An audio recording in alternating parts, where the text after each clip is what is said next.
اور یہ خیال رکھنا پڑے گا کہ اتنے بڑے ہنگاموں میں ضرور ایک نہ ایک شہید آدمی بھی داخل ہو جایا کرتا ہے۔ ہم نے بار یہ دیکھا ہے کہ بعض ایسے لوگ جو نہ صرف یہ کہ جماعت سے تعلق نہیں رکھتے تھے، ان کو بلایا نہیں گیا تھا، بلکہ باہر سے شرارت کی وجہ سے آئے تھے، وہ بھی کسی نہ کسی طرح ٹکٹ لے کے ہمارے نظام میں داخل ہو گئے، اور اگر وقت کے اوپر وہ نہ پکڑا جاتا تو بہت بڑا نقصان ہو جا سکتے تھے۔ تو اپنی چیزوں کی حفاظت کریں، آپ بھی تو اپنے آپ سے امن میں رہنے چاہیے، اس لیے آپ کی فراست کا تقاضا یہ ہے کہ اپنے مال کی پوری طرح حفاظت کریں، ہم کسی دو دوسرے کو نہ اطلاع میں ڈالیں نہ خود اطلاع میں کریں۔ کسی دفعہ یہ شکایتیں پیدا ہوئی تھی کہ کوئی شدید گروہ لڑکوں کا ایسا آ گیا تھا جس نے جو عورتوں میں داخل ہو جاتا تھا وہاں بھی جو مردوں میں بھی بعض دفعہ بڑی بڑی رقموں کا نقصان بتایا۔ تو اس کے لیے آپ سب کو نظر رکھنی چاہیے۔ مومنوں کے متعلق یہ بالکل غلط تصور ہے کہ مومن بدو مال ہوتا ہے۔ ہمارے ہندو بعد میں لوگ نہیں کہتے ہیں کہ مومن بدو ہوتا ہے، وہ مومن پتہ نہیں کون سا جو بدو ہوتا ہے۔ جو مومن ہم نے حضرت محمد مصطفیٰ صلی اللہ علیہ وسلم کی زبان سے سنا ہوا ہے وہ تو یہ ہے، آپ فرماتے ہیں مومن کی فراست سے ڈرو، وہ خدا کے نور سے دیکھتا ہے، وہ بدو نہیں ہوا کرتا، وہ دلوں کے حال بھی پڑھ لیتا ہے۔ حضرت حضرت محمد مصطفیٰ صلی اللہ علیہ وسلم کا فراست کا بیان کرتے ہوئے قرآن کریم فرماتا ہے کہ ان کی پیشانیوں سے ان کے دلوں کے حال جان لیتا ہے۔ تو جو واقعہ حضرت ابو ہریرہ کا میں نے سنایا تھا، وہ ایک واقعہ نہیں، ایسے بے شمار واقعات رسول اللہ صلی اللہ علیہ وسلم کی زندگی میں ہوئے ہیں کہ چہرہ دیکھتے تھے اور پہچان لیا کرتے تھے، بات سنتے تھے اور پہچان لیا کرتے تھے۔ بس جس آقا کے آپ غلام ہیں اس سے فراست کیجیے۔ آپ سے تو چوری کی توقع نہیں، لیکن چوروں کو تو آپ سے بہت توقعات ہے، ان توقعات کو جھوٹا کریں، ان کو رد کریں، نامراد بنا کریں، اپنے کی حفاظت کریں اور اپنے بھائی کے مال کی بھی حفاظت کریں۔ غزنی کی زندگیاں گزریں گے، بہت ہی پاکیزہ ماحول میں گزریں، نمازوں کا خیال رکھیں۔ قرآن کریم میں توحید کے عقیدے کے بعد سب سے زیادہ جس بات پر زور دیا ہے وہ عبادت کا قیام ہے۔ بس آپ کا فرض ہے کہ جتنی دیر یہاں ٹھہریں عبادت کو اولویت دیں۔ بعض دفعہ ایسی شکایتیں ملتی ہیں کہ بعض نئے احمدی اصل مجھے بتاتے ہیں کہ ہم اٹھے نماز کے لیے گئے، تہجد کے گئے، خیال آیا کہ کوئی نوجوان ہے پڑھوں میں نماز پر آ جائیں گے، لیکن جب واپس جا کے دیکھا تو نماز کے بعد بھی کدھر پڑھ گئے۔ یہ وہ چند دن ہیں جو غفلت کی حالت میں بسر نہیں ہونی چاہیے۔ میں جانتا ہوں کہ مسافرت میں ایسے حالات ہوتے ہیں کہ انسان زیادہ تھک جایا کرتا ہے، بعض دفعہ نیند غلبہ کر دیتی ہے، لیکن یہ جو استثناء ہیں یہ روزمرہ کی باتیں نہیں۔ روزمرہ کی زندگی میں آپ کو نماز کا محافظ اور نگران رہنا چاہیے، اور اس کردار کا یہاں مظاہرہ ہونا چاہیے، مظاہرے کی خاطر نہیں بلکہ کبھی حالت کے طور پر جو آپ کے ساتھ ہمیشہ کے لیے آپ کی زندگی کے دل بن چکی ہے۔ نمازوں کو اولویت دیں۔ جب اذان آپ کے کانوں میں پہنچے، اذان کے بعد آپ کے کانوں میں پہنچے تو جلد از جلد دوسرے کانوں کو چھوڑ کر خدا کی آواز پر لبیک کہتے ہوئے مسجد کی طرف دوڑیں، اور صبح بھی اٹھے جو محبت اور پیار کے ساتھ اپنے ساتھیوں کو اٹھائیں۔ حضرت صلی اللہ علیہ وسلم کا دستور یہ تھا کہ جب آپ کی اہل خانہ میں سے کوئی نیند سے مغلوب ہو تو نرم ہاتھوں کے ساتھ پانی کی چھینٹیں دیا کرتے تھے، اس طرح اس کی جان کھل جائے۔ جو بھی طریقہ ہے اخلاق کا طریقہ ہونا چاہیے، گالی گلوچ کریں اور کام تشریح کریں۔ وہ صاحب جنہوں نے مجھے لکھا تھا، ایک موقع پر میں نے ان کو بھی سمجھایا تھا کہ آپ اب غیر نہیں ہیں، آپ کو احمدی ہو چکے ہیں۔ آپ کو یہ کیسے خیال آیا کہ پاکستان کے احمدی آپ سے زیادہ اسلام پر حق رکھتے ہیں؟ اسلام تو سب کا ہے۔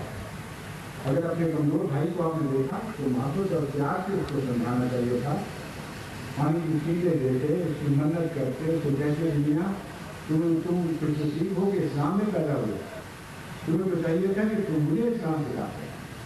میں بعد میں آنے والا ہوں اور میں تمہیں سکھا رہا ہوں غلطی کہ تمہارے لیے ٹھوکر کا کوئی سوال نہیں تھا، اگر تم ٹھوکر کھاتے ہو انسانوں سے تو نہیں تو خدا کے لیے جو خدا کا ہو جاؤ اس کے متعلق قرآن کریم فرماتا ہے جنگ سے کام والا ایسے عروا پر اس نے ہاتھ ڈال دیا، ایسے مضبوط کڑے پر اس کا ہاتھ پڑ گیا کہ کوئی دنیا کی طاقت اس ہاتھ کو توڑ نہیں سکتی، کسی انسان کے اخلاقی کمزوری اس کے دین کو نقصان نہیں پہنچا سکتا۔ بس اپنے دین کو ایسا مضبوط بنائیں کہ کسی شخص کا گندے سے گندا کردار بھی آپ کو متزلزل نہ کر سکے، اور اپنے دین کو ایسا بنائیں کہ ڈولتے منہ کو سنبھالیں اور ان کو سہارا دیں۔ کسی نے کیا خوب کہا ہے کہ نشہ پلا کے گرانا تو سب کو آتا ہے، مزہ تو تب ہے کہ گفتوں کو تھام لیتا ہے، تصادی گفتوں کو تھامنے والے بنے، لوگوں کو گرانے والے نہ بنے۔ خدا کرے کہ ایسے ہی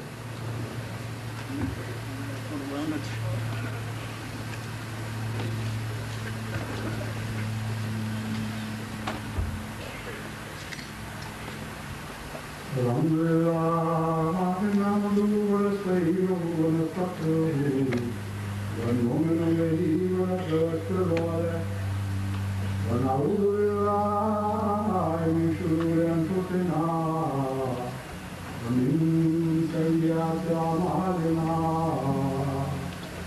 من يهده الله فلا مضل له من يهده الله فلا مضل له ومن يضلله فلا هادي له ونشهد ان لا اله الا الله وحده لا شريك له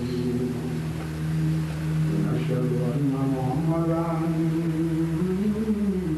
عبده ورسوله عباد الله رحمكم الله إن الله يأمر بالعدل والإحسان وإيتاء ذي القربى وينهى عن الفحشاء والمنكر والبغي يعظكم لعلكم تذكرون اذكروا الله يذكركم وادعوه